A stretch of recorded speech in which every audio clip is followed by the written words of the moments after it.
الحمد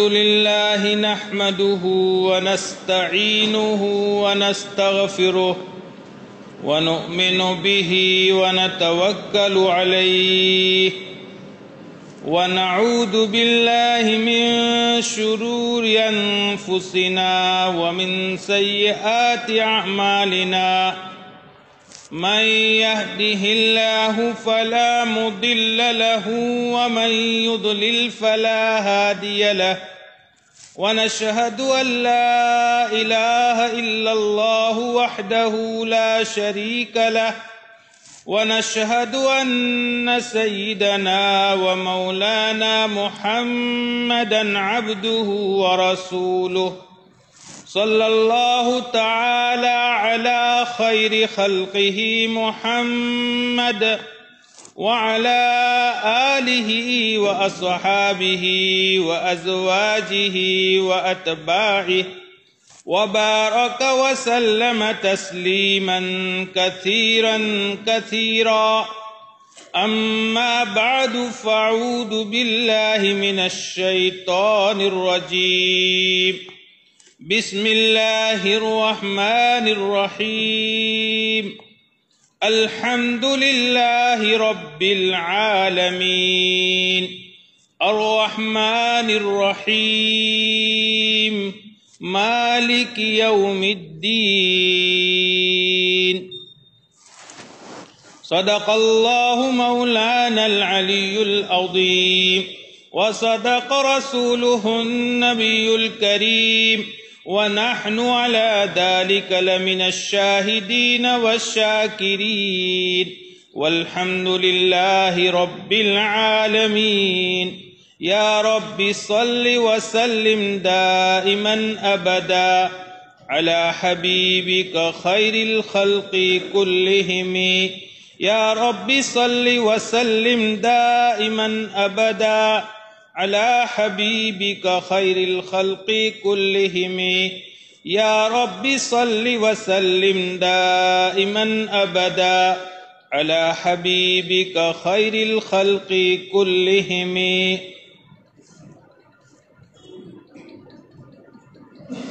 معزز علماء کرام، محترم بزرگوں اور عزیز بھائیوں، سرکار دو عالم صلی اللہ علیہ وسلم کے ایک اہم ارشاد کی تفصیلات آپ کی خدمت میں پیش کی جا رہی تھی،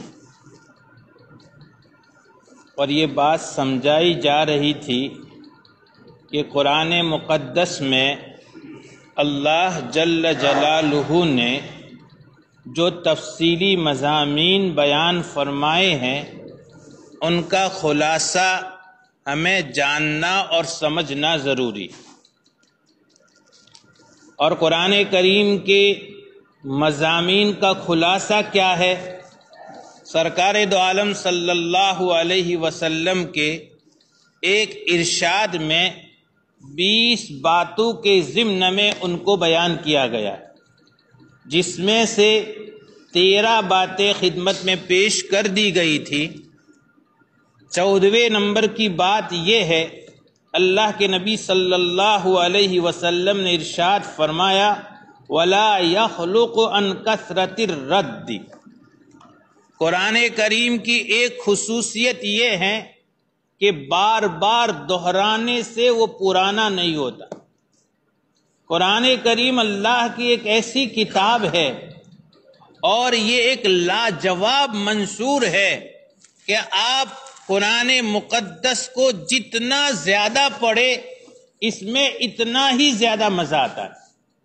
دنیا کی کوئی ایک کتاب آپ بتا دیجئے کہ جس کو 10 بار 20 بار 100 بار 200 بار 500 بار 1000 بار پڑھنے کے بعد پھر کوئی بہت ہمت والا ہو، بہت ہمت والا تو 2-4 بار پڑھنے کے بعد پھر اس کو سائڈ میں رکھ دے، پھر اس کو وہ نہیں دیکھے گا، پھر اس کی طرف اس کو توجہ نہیں ہوگی، اس سے اس کو دلچسپی نہیں ہوگی، اس کی طلب نہیں ہوگی۔ قرآن مقدس ایک ایسا کلام ہے جو بندہ اس کو جتنا زیادہ پڑھے اتنا ہی زیادہ اس کو اس میں لذت آتی۔ قرآن کریم 1450 سال پہلے سے اس کے نازل ہونے کا سلسلہ شروع ہوا تھا۔ ہم اور آپ اور دنیا کا کوئی مشین ایسا نہیں ہے جو اس کو پڑھا گیا ہے اس کی گنتی بتا سکے۔ بے شمار مرتبہ بے شمار اللہ کے بندوں نے پڑھا ہے، پڑھ رہے ہیں، پڑھتے جا رہے ہیں، قیامت تک پڑھتے جائیں گے، لیکن کبھی قرآن کریم سے کسی کو اکتاہٹ نہیں ہو سکتی۔ یہ قرآن کریم کا ایک معجزہ اور قرآن کریم کی ایک خصوصیت ہے۔ تو قرآن مقدس کے بارے میں یہ 14ویں بات ہے جس میں اللہ کے نبی صلی اللہ علیہ وسلم ارشاد فرماتے ہیں وَلَا يَخْلُقُ عَنْ كَثْرَةِ الرَّدِّ، زیادہ پڑھنے سے، بار بار پڑھنے سے یہ بوسیدہ پرانا ہونے والا اور اس سے طبیعت اچاٹ ہونے والی نہیں۔ 15ویں چیز آپ نے بیان فرمائی وَلَا تَنْقَضِي عَجَائِبُهُ، قرآن کریم کے عجائبات اور اللہ نے اس میں قدرت کی جو نشانیاں بیان کی ہیں، دنیا ختم ہو جائے گی، قرآن کریم سے نکلنے والی قدرت کی نشانیاں کبھی ختم نہیں ہوگی۔ آج سائنس نے بہت ترقی کی ہے اور ہر روز سائنس نیا گل کھلاتی ہے، اس کے پچھلے نظریات کو وہ رد کر دیتی ہے، نئے نظریات سامنے آتے ہیں، لیکن قرآن کریم کی کسی بات کی سائنس تردید نہیں کر سکتی۔ یہ الگ بات ہے، قرآن سائنس کا محتاج نہیں ہے، لیکن ہاں سائنس قرآن کی محتاج ہے۔ اور قرآن کریم نے وہ باتیں جو 1450 سال پہلے کہی تھی، اور بہت سے عقل کے مارے ایسے تھے جنہیں سمجھ میں نہیں آتی تھی، لیکن جب سائنس کی تحقیق ان کے سامنے آئی تو انہوں نے اپنا سر اور اپنی گردن جھکا دی اور کہا قرآن کا یہ ارشاد سچ۔ قرآن کریم کی یہ بات بلا شبہ ایسی ہے کہ قرآن کریم کی کسی بات کو جو ہے جھٹلا نہیں جا سکتا۔ میں ایک مثال آپ کے سامنے پیش کروں۔ قرآن کریم نے ایک جگہ ہماری انگلیوں کی جو یہ پوروے ہیں نا، کیا کہا جاتا ہے ان کو؟ پوروے کہا جاتا ہے۔ قرآن کریم نے ایک جگہ اس بات کو بیان کیا کہ ہم نے انسان کی تخلیق میں اس کے ان پورووں کا بہت دخل ہے، اور قرآن کریم نے اتنی بات سمجھائی، لوگ گہرائی میں نہیں پہنچے، انہیں سمجھ میں نہیں آیا، لیکن قرآن نے کوئی سوی بنانا، یہاں جو ہے اس پورووں کو اللہ رب العزت نے بنایا، اور ایسا بنایا دنیا میں جتنے انسان گزر گئے، جو ہیں اور قیامت تک آنے والے ہیں، کسی انسان کے پورووں کے نشانات یکساں نہیں ہو سکتے۔ آج دستخط کے طور پر، سگنیچر کے طور پر جو لوگ لکھنا نہیں جانتے ان سے یہ انگوٹھے کی چھاپ لی جاتی ہے۔ کس بنیاد پر لی جاتی ہے؟ اس بنیاد پر یہ اس کی پہچان ہے۔ اور ایک آدمی کے انگوٹھی کی چھاپ، یا آج تو اب 10 انگلیوں کا جو کی چھاپ لی جاتی ہے نا، اب نئی ترقی کے دور میں یہ 10 انگلیوں کی چھاپ لی جاتی ہے، یہ انگوٹھے اور دوسری انگلیوں کو جن کو ہم فنگر پرنٹ کہتے ہیں، یہ لیے جاتے ہیں اس بنیاد پر، تاکہ یہ پہچان ہو سکے کہ یہ انسان ہے۔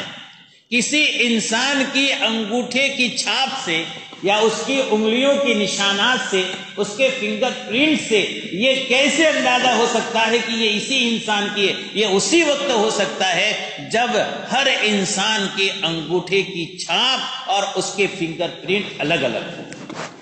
یہ تو ایک میں نمونہ پیش کر رہا ہوں۔ قرآن نے یہ بات 1450 سال پہلے سمجھائی تھی، انسانوں کو بہت بعد میں سمجھ میں آئی کہ قرآن کریم نے بتایا ہم نے انسان کو پیدا کیا ہے، اور انسان کو پیدا کرنے کے بعد ہم نے اس کے جو ہے بنیاد، اس کے جو ہے پورووں کا ایک الگ انداز رکھا۔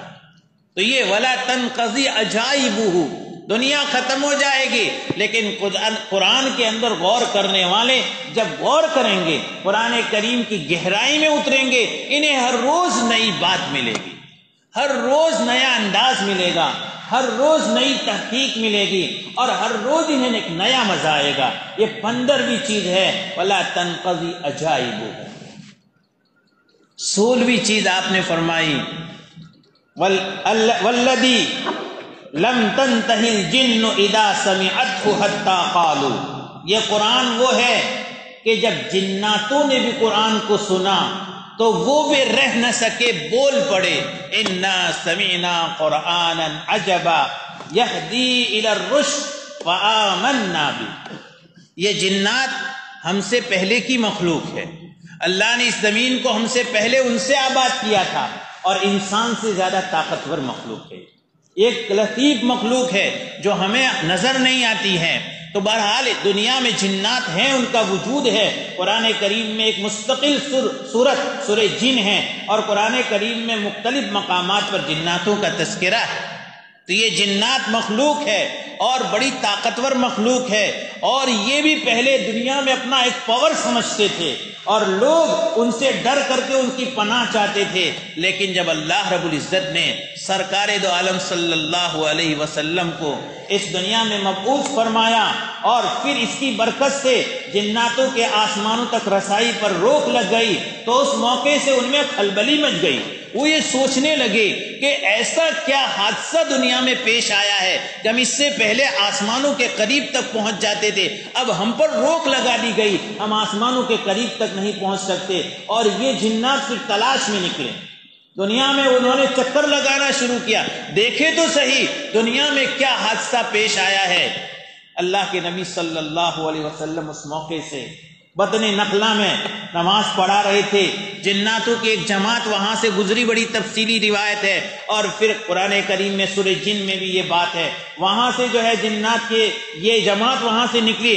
جب انہوں نے قرآن کریم اللہ کے نبی صلی اللہ علیہ وسلم کو تلاوت کرتے ہوئے سنا تو وہ بول پڑے، اِنَّا سَمِعْنَا قُرْآنًا عَجَبًا، ہم نے ایک عجیب قرآن سنا، یہدی الی الرشد، جو ہدایت کی طرف، جو بھلائی کی طرف رہنمائی کرتا ہے، فآمنا بھی، اور ہم بھی اس پر ایمان لے آئے۔ یہ جنات بھی قرآن کریم کی اس تاثیر سے متاثر ہوئے۔ یہ 16ویں بات۔ 17ویں بات آپ نے فرمایا، یہ خلاصہ ہے، من قال بہ صدق۔ یہ قرآن کی تفصیلات سامنے ہیں، اب جو قرآن کے مطابق گفتگو کرے گا وہ سچ کہے گا۔ جو بندہ قرآن کو سامنے رکھ کر، قرآن کے احکامات کو سامنے رکھ کر، شریعت کو سامنے رکھ کر زبان سے جو بول نکالے گا، پھر اس کے بول میں 100%، 100% اس میں سچائی ہوگی، اس میں جھوٹ کا کوئی شائبہ نہیں ہو سکتا، اس لیے کہ قرآن کے مطابق وہ گفتگو کر رہا ہے، اور قرآن سچا ہے، قرآن کے مطابق گفتگو کرنے والا بھی سچ۔ من قال بہ صدق۔ 18ویں بات آپ نے فرمائی، من عمل بہ اجر، جو قرآن کریم کے مطابق عمل کرے گا اسے ثواب ملے گا، قرآن کی رہنمائی سے رہنمائی حاصل کرے گا، قرآن میں جن نیکیوں کے کرنے کا حکم دیا گیا ہے وہ نیکیاں بجا لائے گا، اجر، اس کو ثواب ملے گا، دنیا میں بھی اس کے اثرات مرتب ہوں گے، اور آخرت میں تو جو ثواب ملے گا دنیا میں رہتے ہوئے ہم تصور نہیں کر سکتے۔ 19ویں بات آپ نے بتائی، من حکم بہ عدل، اور جو قرآن کریم کے مطابق فیصلہ کرے گا وہ انصاف پر مبنی فیصلہ کرے گا، اس لیے کہ قرآن کے مطابق جو فیصلہ ہوگا وہ انصاف سے ہٹ کر نہیں ہو سکتا۔ من حکم بہ عدل۔ اور 20ویں بات آپ نے فرمائی، من دعا الیہ ہدی الی صراط مستقیم، اور جو قرآن کی دعوت دے گا اسے سیدھی راہ کی ہدایت مل جائے گی، سیدھے راستے کی اس کے رہنمائی کی جائے گی۔ من دعا الیہ ہدی الی صراط مستقیم۔ آپ صلی اللہ علیہ وسلم کے اس ارشاد کو حضرت علی رضی اللہ تعالیٰ عنہ نے مکمل نقل کیا، اور اس کے بعد اپنے اسی شاگرد حضرت حارث اعور سے خطاب کیا اور فرمایا، خذھا الیک اعور۔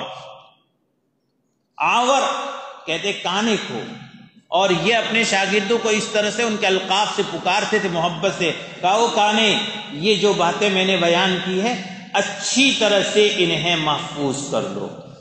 قرآن کریم کیا ہے، اس کے جواب میں نے یہ حدیث آپ کو سنائی، اور قرآن کریم میں مضامین تفصیلی جو ہے وہ اپنی جگہ پر، لیکن قرآن کریم کے مضامین کا خلاصہ اس حدیث پاک میں آ گیا۔ اسی لیے امام ترمذی رحمۃ اللہ علیہ نے اس حدیث کا جو عنوان بیان کیا ہے، اس حدیث کا جو عنوان لگایا ہے وہ ہے باب ما جاء فی فضل القرآن، قرآن کریم کی فضیلت کا یہ باب۔ تو یہ حدیث پاک میں قرآن کریم کا تعارف بھی ہو گیا، اور قرآن کریم کی فضیلت سمجھ میں آئی کہ یہ قرآن جو ہمیں اللہ کے نبی صلی اللہ علیہ وسلم کے واسطے سے ملا ہے، اس قرآن میں اتنی ساری خصوصیات ہے۔ بس اللہ سے دعا کرے اللہ رب العزت ہمیں سمجھنے کی توفیق عطا فرمائے اور اس پر عمل کرنے کی توفیق عطا فرمائے۔ تو میرے بھائیوں، یہ قرآن ہے جس کی تفسیر کے لیے ہم اور آپ جمع ہوئے، اور مسلسل بھی ترتیب تفسیر آپ کی خدمت میں پیش کرنی ہے، لیکن تفسیر کے سلسلے میں ایک بات ذہن میں محفوظ رکھے، قرآن کریم کی تفسیر کے سلسلے میں جتنی باتیں کہی جائے کم ہے۔ اس لیے کبھی میں نے آپ کو سمجھایا کہ لا یشبع منہ العلماء، قرآن کریم کی تفسیر سے علماء کا پیٹ کبھی نہیں بھر سکتا۔ اور دوسری بات فرمائے ولا تنقضی عجائبہ، قرآن کریم کے عجائبات کبھی ختم نہیں ہو سکتے۔ اس لیے آپ ہر مفسر کا انداز نرالا دیکھیں گے، اور ہر محقق کی تحقیق الگ ہوگی۔ بے شمار تفسیریں ہیں، اور قرآن کریم کی تفسیر سے متعلق بہت ساری باتیں ہیں، لیکن کسی مقرر اور کسی مفسر کے بس میں نہیں ہے کہ ساری باتیں وہ پیش کر سکے۔ اس لیے میں بھی آپ کی خدمت میں قرآن کریم کی تفسیر کے عنوان سے قرآن کریم اچھی طرح سے ہمیں سمجھ میں آ جائے، اس لیے جو ضروری اور موٹی موٹی باتیں ہیں وہ آپ کی خدمت میں پیش کرنے کی کوشش کروں گا۔ دعا کرے اللہ رب العزت مجھے توفیق نصیب فرمائے اور ہم سب کے لیے قرآن کریم کو سمجھنا آسان فرمائے۔ قرآن کریم شروع ہوتا ہے، اس کی پہلی سورت ہے سورہ فاتحہ۔ کون سی سورت ہے؟ سورہ۔ ہم اور آپ میں سے اکثر ایسے ہیں جو قرآن کریم کی اس سورت کا صرف ایک نام ہی جانتے ہیں۔ ہم سے پوچھے قرآن کریم کی پہلی سورت کا نام کیا، تو ہم سب یہی کہیں گے کہ سورہ فاتحہ۔ حالانکہ قرآن کریم کی اس سورت کے بے شمار نام ہیں، بے شمار نام ہیں۔ چند نمونے کے طور پر آپ کی خدمت میں پیش کر دی جائے۔ پہلے تو نام سورہ فاتحہ ہے۔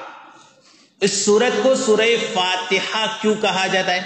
فاتحہ کے معنی ہے شروع، فاتحہ کا معنی شروع، جہاں سے ابتدا ہوتی ہے، اور کیونکہ قرآن کریم کی ابتدا بھی کس سے ہوتی ہے، اسی لیے سورت کا نام، پورا نام تو فاتحۃ الکتاب ہے۔ قرآن کریم کا آغاز اسی سے ہوتا۔ امام بخاری رحمۃ اللہ علیہ نے اس سورت کے نام کی دوسری وجہ یہ بیان فرمائی ہے، اس لیے کہ فاتحۃ الصلاۃ ہے۔ ہماری نماز بھی کس سے شروع ہوتی ہے؟ بولو۔ آپ کہیں گے سورہ فاتحہ سے کہاں شروع ہوتی ہے، ہم تو ثنا پڑھتے ہیں۔ یہ ثنا ضمناً پڑھی جاتی ہے، اصل تو ہمیں تلاوت کرنی ہے۔ قرآن کریم، نماز اور سورہ فاتحہ یہ دونوں ایک ہی ہے، اسی لیے حدیث پاک میں سورہ فاتحہ کو صلاۃ کہا گیا۔ میں حدیث سناؤں گا آپ کو۔ تو بہرحال قرآن کریم بھی اس سورت سے شروع ہوتا ہے، اس وجہ سے اس کو فاتحۃ الکتاب کہا گیا، اور اس طرح سے نماز بھی اس سورت سے شروع ہوتی ہے، اس لیے فاتحۃ الصلاۃ بھی۔ اس سورت کا دوسرا نام ہے ام القرآن۔ اس سورت کا تیسرا نام ہے ام الکتاب۔ ام القرآن اور ام الکتاب دونوں ایک چیز ہے، الگ الگ نہیں ہے، یعنی قرآن کریم کا خلاصہ۔ سیدھا ترجمہ تو عربی زبان میں ام کا معنی اصل ہوتا ہے۔ قرآن کریم کی اصل، پورے قرآن کریم کی بنیاد ہی سورہ فاتحہ ہے۔ اب اس کو سمجھے اس طرح سے، دنیا میں جتنے درخت نظر آتے ہیں، ایک چھوٹے بچے کو بھی معلوم پوچھ لے ہم کہ یہ درخت کس سے پیدا ہوا، کیا کہے گا؟ اس کے دانے سے۔ آم کا درخت آم کی گٹلی سے پیدا ہو، انار کا درخت انار کے دانے سے پیدا ہو، کھجور کا درخت کھجور کی گٹلی سے پیدا ہوا، تو ہر درخت اس کے دانے سے پیدا ہوتا ہے، لیکن یاد رکھیے یہ سائنسی تحقیق ہے کہ ہر دانے میں اس درخت کی شکل اور صورت ہوتی ہے، ہمیں اور آپ کو نظر آتی ہے۔ ان سائنسی حضرات کی یہ تحقیق ہے اور سب مانتے ہیں کہ اس دانے میں اس درخت کی پوری صورت ہوتی ہے، اور اتنی صورت کتنی وہ بتاتے ہیں کہ اس دانے سے درخت کتنا بننے والا ہے، کتنا بڑھنے والا ہے، کتنا پھیلنے والا ہے، کتنا موٹا ہونے والا ہے، اور عجیب بات کہ کب تک یہ باقی رہنے والا ہے، کب سوکھنے والا ہے، اور کب تک یہ سرسبز و شاداب رہنے والا ہے۔ یہ حضرات ایک دانے کی گہرائی میں اتر کر یہ بات بتا دیتے، اسی لیے ہر درخت کی اصل وہ دانہ ہے۔ قرآن کریم کی اصل، قرآن کریم کا خلاصہ یہ سورہ فاتحہ ہے، اسی لیے اس کو ام الکتاب اور اس کو ام القرآن کہا گیا ہے۔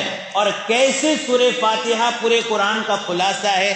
اس لیے کہ سورہ فاتحہ دعا ہے، اس میں اللہ سے دعا کی گئی ہے اور ایک سوال کیا گیا ہے، پورا قرآن اس کا جواب ہے۔ کون سی دعا کی گئی ہے؟ پوری سورہ فاتحہ میں ایک دعا ہے، اہدنا الصراط المستقیم۔ کیا ہے بھائی؟ اہدنا صراط مستقیم کے تفصیلات آئے گی، لیکن ابھی جو لمبی حدیث میں نے آپ کو سنائی اسی میں اللہ کے نبی صلی اللہ علیہ وسلم نے قرآن کا تعارف کراتے ہوئے فرمایا هو الصراط المستقیم۔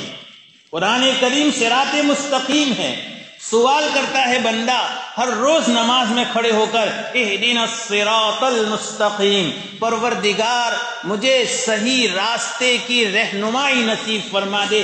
جواب آگے قرآن نے دیا ہے، اور سورہ بقرہ سے وہ جواب ہوتا ہے ذالک الکتاب، یہی کتاب ہے، یہی قرآن ہے جو صراط مستقیم ہے۔ اگر تجھے صراط مستقیم چاہیے، قرآن کریم کو مضبوطی سے پکڑ لے، تیرا بیڑا پار ہو جائے۔ اہدنا الصراط، ایک طرف تو بندہ صراط مستقیم مانگتا ہے اور اللہ رب العزت سے طلب کرتا ہے پروردگار مجھے صراط مستقیم دیجئے، اور دوسری طرف اللہ دیتے ہیں صراط مستقیم، لو یہ قرآن رکھ لو، یہ قرآن لے لو، اس قرآن پر عمل کرو۔ وہ پیٹ پھیر کر کے بھاگتا ہے۔ ایک ایسا سائل ہے بے ہنگم، بے ڈھنگا سائل ہے، دروازے پر کھڑا ہوا، جھولی پھیلائی، مجھے دو مجھے دو مجھے دو، اور گھر سے کوئی دینے والا جب باہر آتا ہے اور اس کو دینے کے لیے جو ہاتھ پھیلا کر اس کی جھولی میں ڈالنا چاہتا ہے، وہ جھولی سکیڑ لیتا ہے۔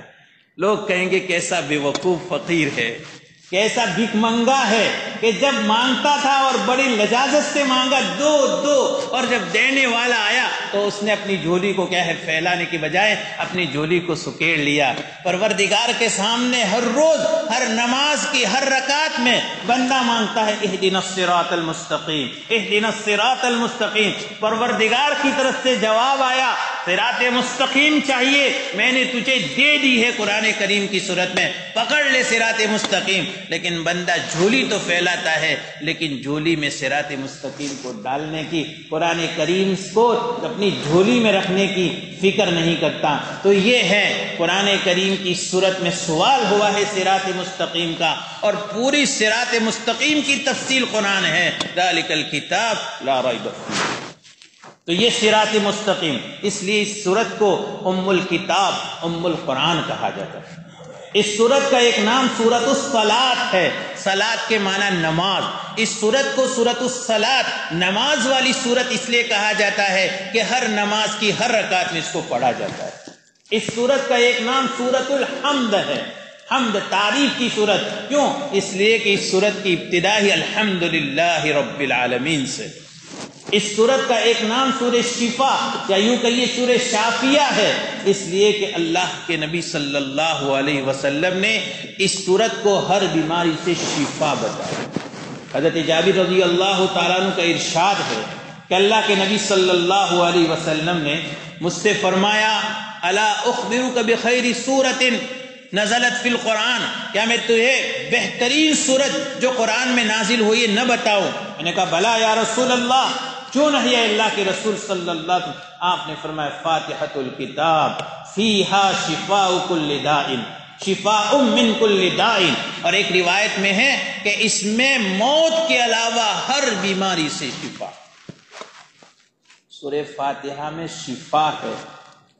دنیا میں ادھر ادھر اپنی بیماریوں کے علاج کے لیے بہت دوڑم بھاگی کرتے ہیں، لیکن ہمیں کہیں شفا نہیں ملتی، اور اللہ نے آسانی کے ساتھ ہمیں یہ صورت دے دی ہے، ہمیں اس میں شفا نظر نہیں آتی، اس لیے ہم شفا حاصل نہیں کرتے۔ حدیث پاک میں 2 واقعے ہے، قرآن کریم کی صورت سے شفا کی وہ بیان کر دوں، اور بہت سے حضرات کے اپنے تجربات ہے کہ اس صورت سے شفا ملتی ہے، وہ تو سارے واقعات میرے بس میں نہیں ہیں کہ میں آپ کے سامنے بیان کروں۔ پہلا واقعہ بخاری شریف میں ہے، مشکاہ شریف میں حضرت عبداللہ ابن عباس رضی اللہ عنہما کی سند سے یہ واقعہ بیان کیا گیا ہے۔ فرماتے اللہ کے نبی صلی اللہ علیہ وسلم کے صحابہ ایک مرتبہ سفر میں تھے، کسی پانی کے چشمے پر جہاں لوگ آباد تھے وہاں ان کا قیام ہوا، پڑاؤ ہوا۔ ان لوگوں سے، یہ چونکہ مسافر تھے صحابہ کرام، انہوں نے ان سے درخواست کی کہ ہماری مہمان نوازی کرے، ان لوگوں نے مہمان نوازی کرنے سے انکار کر دیا۔ اتفاق دیکھیے، اسی قبیلے کے سردار کو کسی زہریلے جانور نے، غالباً سانپ نے ڈس لیا، لدیغ ڈس لیا، اور ایسا زہر چڑھا کہ اس کے لیے اب جو ہے بے چینی اور بے تابی بڑھ گئی، اور اس زمانے میں لوگ منتر کے ذریعے اس طرح کا زہر اتارا کرتے تھے، دوڑم بھاگی کر ادھر سے ادھر ادھر سے ادھر۔ کسی نے کہا اور کہاں جاتے ہو؟ یہ قافلہ آیا ہے اور ان لوگوں نے تم سے مہمانی کا سوال کیا تھا، ذرا ان سے جا کر پوچھ لو کوئی ان میں منتر جانتا ہو۔ ایک باندی دوڑتی ہوئی وہاں پہنچی اور وہاں جا کر پوچھا تھا کہ تم میں کوئی منتر کرنے والا ہے؟ ایک صحابی تھے، اس حدیث میں تو صراحتاً نام نہیں ہے، لیکن دوسری احادیث کی روشنی میں شارحین نے اس صحابی کا نام حضرت ابو سعید خدری رضی اللہ تعالیٰ عنہ بتایا۔ حضرت ابو سعید خدری رضی اللہ تعالیٰ عنہ نے جواب میں کہا ہاں میں منتر جانتا ہوں۔ کہا چلو مجھے لے چلو۔ یہ گئے اور جا کر کے سورہ فاتحہ پڑھ کر دم کرتے رہے، اور جب دم کرتے رہے تو سانپ کا زہر ختم ہو گیا۔ انہوں نے شرط کی تھی کہ منتر تو پڑھوں گا لیکن کچھ معاوضہ دینا پڑے گا۔ جواب میں انہوں نے بہت ساری بکریاں دی۔ اس کو اچھا، پہلے تو مہمانی کے لیے تیار نہیں تھے، اب بہت ساری بکریاں دی۔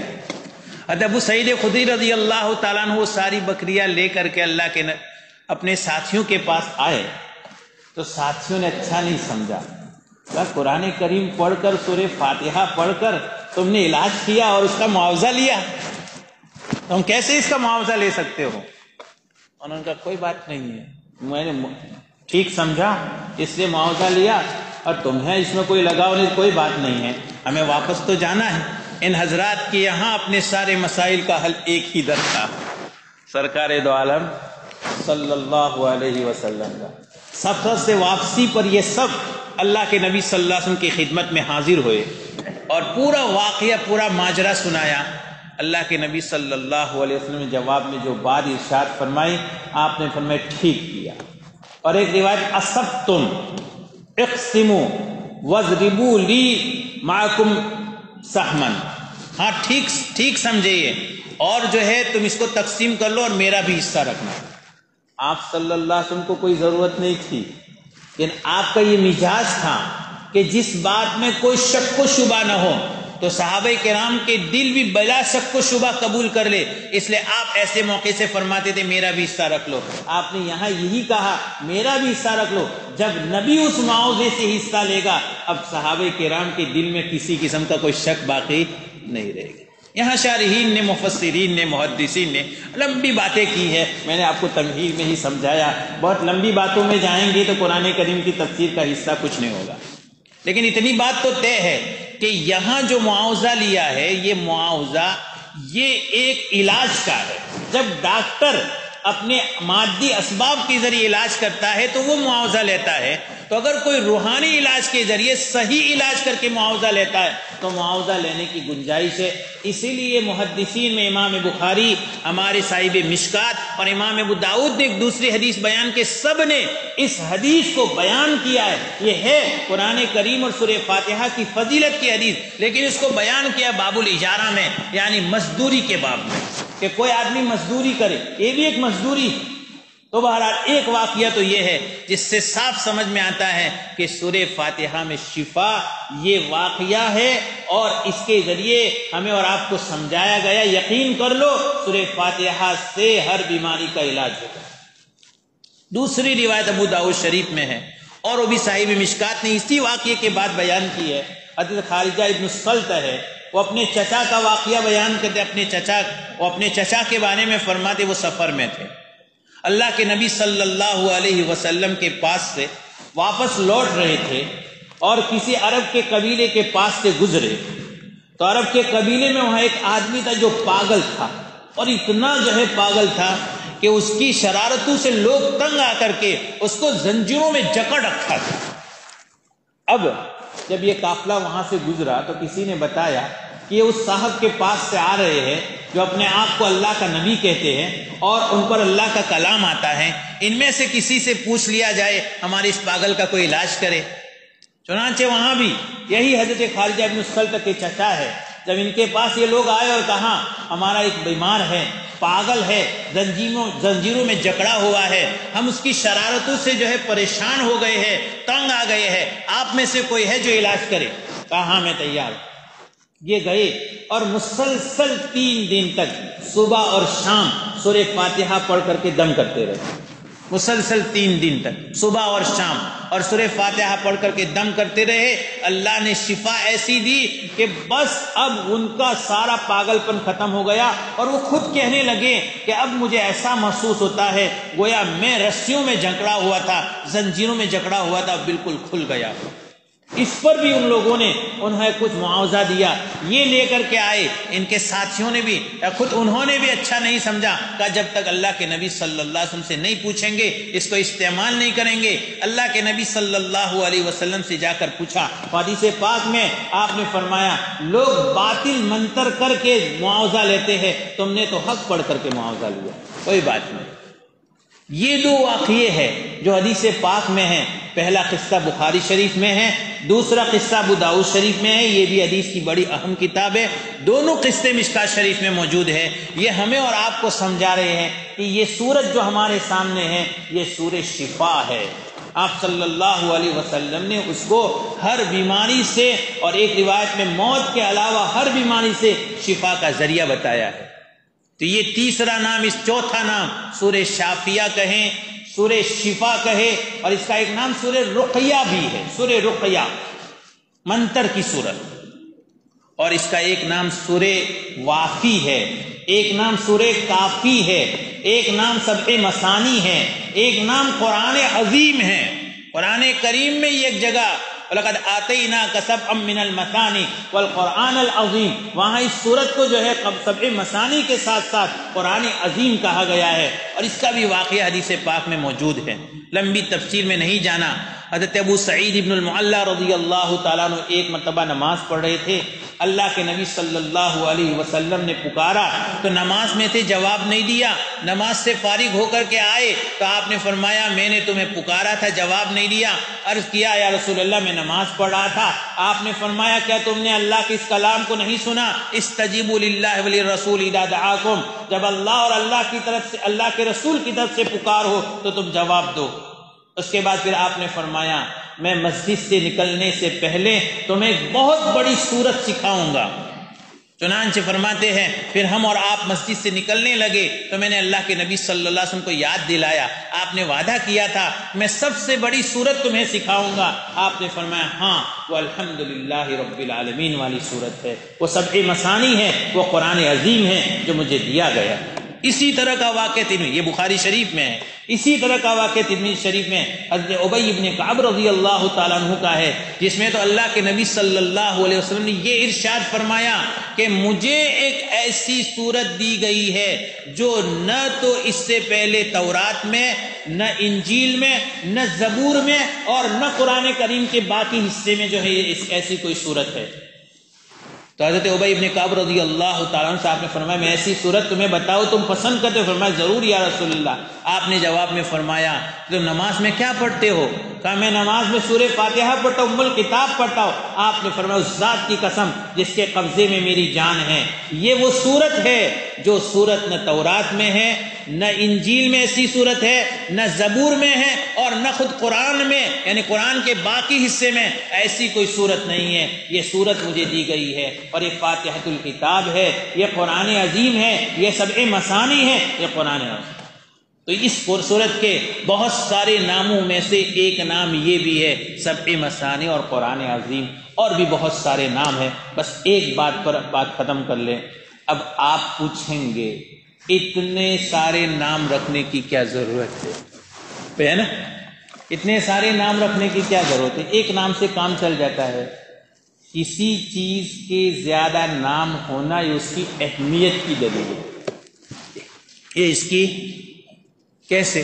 اس لیے کہ سورت کی خوبیاں بہت ساری ہے، بہت ساری خوبیاں ہے، اور جب اتنی ساری خوبیاں ہے کوئی ایک ایسا کامل نام تھا نہیں جو ساری خوبیوں کو گھیر لے، اسی لیے اس سورت کی خوبیوں کے حساب سے سورت کے نام بہت ہو گئے۔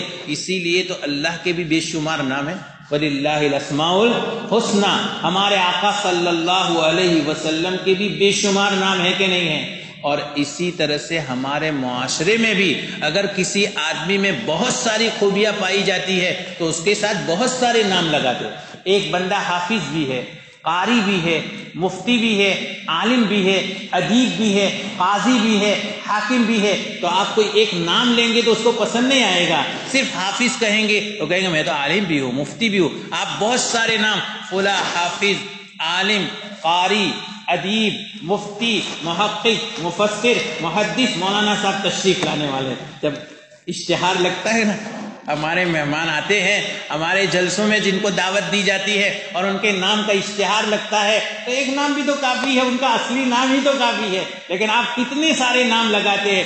اتنے سارے کیوں؟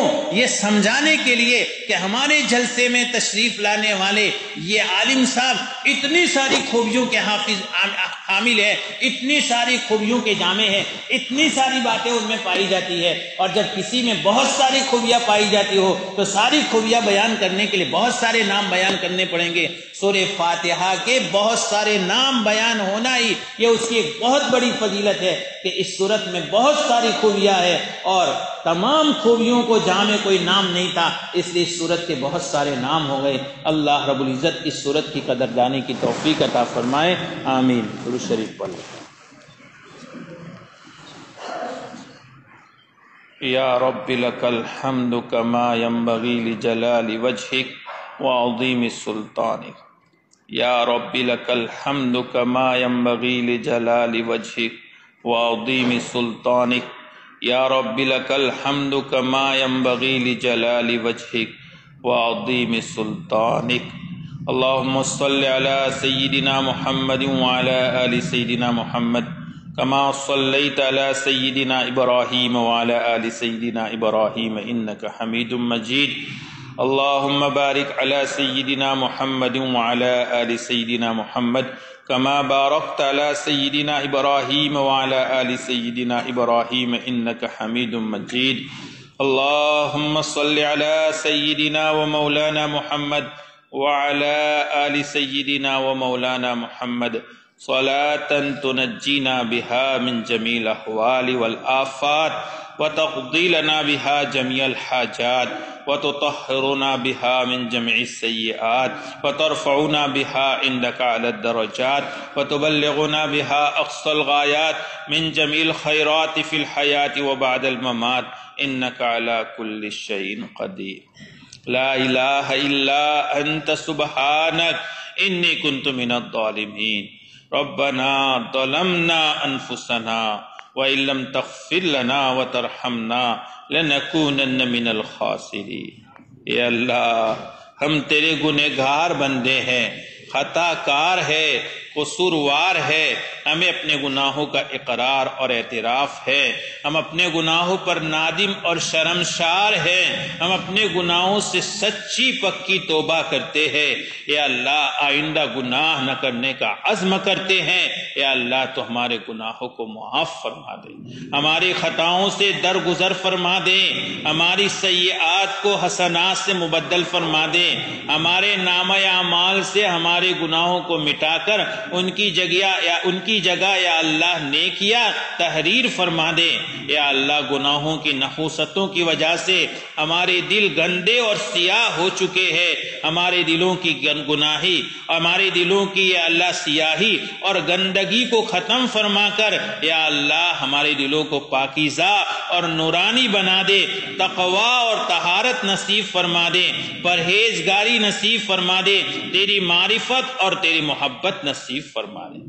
یا اللہ یقیناً ہم نے بہت گناہ کیے ہیں اور ہمارے گناہوں کی کوئی حد نہیں ہے، لیکن مولا ہمارے گناہ کتنے ہی زیادہ کیوں نہ ہو، لیکن پروردگار تیری رحمت کی وسعت کے سامنے کوئی حیثیت نہیں رکھتے۔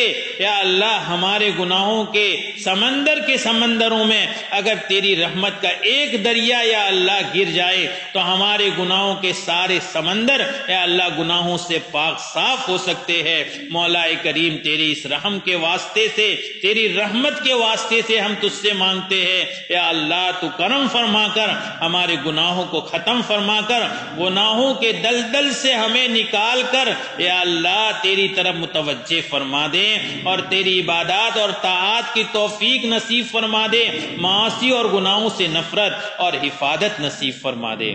ماہ مبارک تو نے ہمیں عطا کیا ہے اور مولا ماہ مبارک میں دعائیں قبول ہوتی ہے۔ پیارے نبی صلی اللہ علیہ وسلم نے خصوصیت کے ساتھ یہ بشارت بار بار ہمیں سنائی ہے کہ اس ماہ مبارک میں پروردگار اپنے بندوں کی سنتا ہے اور ان کی دعاؤں کو قبول کرتا ہے۔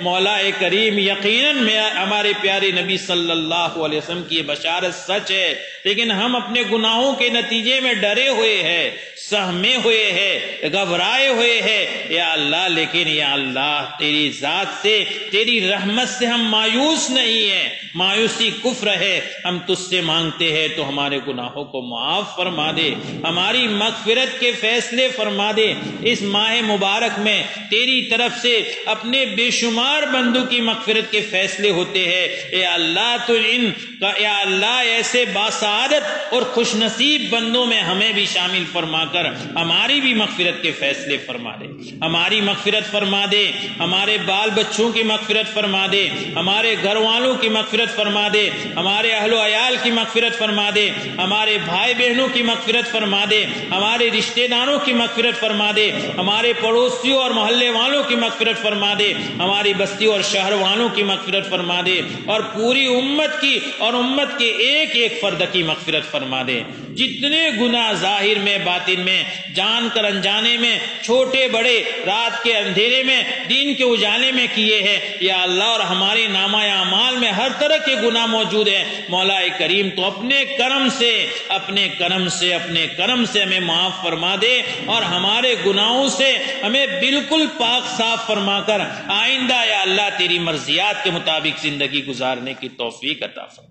تو نے اپنے کرم سے ماہ مبارک دیا ہے، ہمارے بس میں اور یا اللہ ہماری قدرت میں خوش نہیں تھا، ہم کوئی استحقاق نہیں رکھتے، اور تو نے یہ مہینہ صرف اسی لیے ہمیں دیا ہے کہ اس مہینے میں ہم روز دھو کر تیری عبادت کر کے، روزے رکھ کر، تراویح پڑھ کر، ذکر و اذکار کر کے ہم تجھے منا لے اور تو ہمارا بن جائے اور ہم دوسروں سے کٹ کر تیرے ہو جائے۔ اس کے لیے اللہ تو نے مبارک مہینہ میں عطا فرمایا ہے۔ یا اللہ اس مقصد میں ہمیں کامیابی نصیب فرما دے، تیری طرف متوجہ فرما دے، دنیا کے جمیلوں سے ایک طرف ہو کر 11 مہینے جو دنیا کی یا اللہ لذتوں میں مشغول رہے ہیں، یا اللہ اس سے منہ موڑ کر تیری طرف متوجہ ہونے کی توفیق عطا فرما دے۔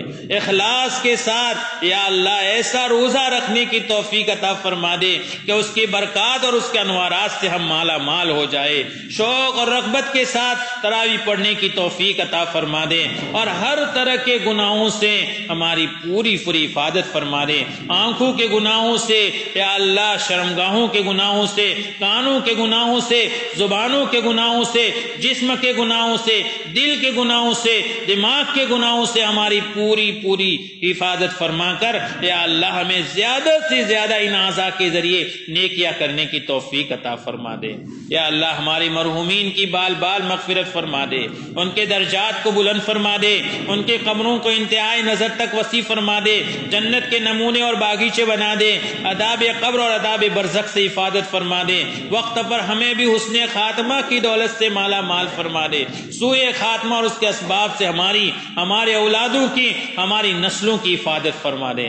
ہم میں جتنے بیمار ہیں یا اللہ، امت میں جتنے بیمار ہیں، ان تمام بیماروں کو ہر طرح کی ظاہری باطنی، جسمانی روحانی، چھوٹی بڑی خطرناک لا علاج با علاج بیماریوں سے شفا کاملہ، عاجلہ، دائمہ، تامہ، مستمرہ نصیب فرما دے۔ ہمیں اور انہیں صحت عطا فرما دے، صحت عطا فرما دے، عافیت عطا فرما دے، راحت عطا فرما دے۔ یا اللہ اب ہم ہر اعتبار سے کمزور ہو چکے ہیں، جسمانی اعتبار سے بھی ہم بہت کمزور ہو چکے ہیں، روحانی اعتبار سے بھی ہم بہت کمزور ہو چکے ہیں۔ یا اللہ بڑی امیدیں رکھے ہوئے ہیں، لیکن ماہ مبارک میں ہم سے کچھ نہیں ہو پا رہا ہے۔ یا اللہ تو اپنا خصوصی کرم شامل حال فرما کر ظاہری باطنی قوتیں ہمیں نصیب فرما دے، جسمانی روحانی قوتیں نصیب فرما دے۔ ماہ مبارک کی یہ لمحات گزرتے جا رہے ہیں، 4 روزے مکمل ہو رہے ہیں، اور ہم اپنے آپ پر نگاہ ڈالتے ہیں تو ہمارے دامن ابھی بھی خالی، رحمت کا مبارک اجرا گزرتا جا رہا ہے۔ اور یا اللہ ابھی بھی ہم رحمتوں سے کوسوں دور ہے۔ یہ کریم رب ان غفلتوں سے یا اللہ، ان غفلتوں سے ہمیں محفوظ فرما لے، ہماری کوتاہیاں ختم فرما لے، ہر بعد میں آنے والے دن گزشتہ دن سے زیادہ تیری طرف توجہ کی توفیق عطا فرما دے، تیری طرف توجہ کی توفیق عطا فرما دے۔ اس درس قرآن کو قبول فرما لے، اس میں جمع ہونے کو قبول فرما لے، کہنے اور سننے کو قبول فرما لے، قرآن کریم سمجھنے کی اور قرآن کریم سمجھ کر پڑھنے اور تلاوت کرنے کی اور اس پر عمل کرنے کی ہمیں توفیق عطا فرما دے۔ قرآن کریم کو ہماری آنکھوں کا نور بنا دے، ہمارے دلوں کی بہار بنا دے۔ یا اللہ جنت میں ہمارا رفیق اور ساتھی بنا دے۔ یا اللہ قبر میں حفاظت کا ذریعہ اور مونس بنا دے، عذاب سے حفاظت کا ذریعہ اور مونس بنا دے، پل صراط پر ہمارے لیے ہدایت یافتہ اور راہیاب بنا دے، اور یا اللہ جہنم سے حفاظت کا ذریعہ بنا دے۔ قرآن کریم جو تو نے ایک تحفے کے طور پر ہمیں دیا ہے، اس سے ہمیں صحیح لگاؤ نصیب فرما دے۔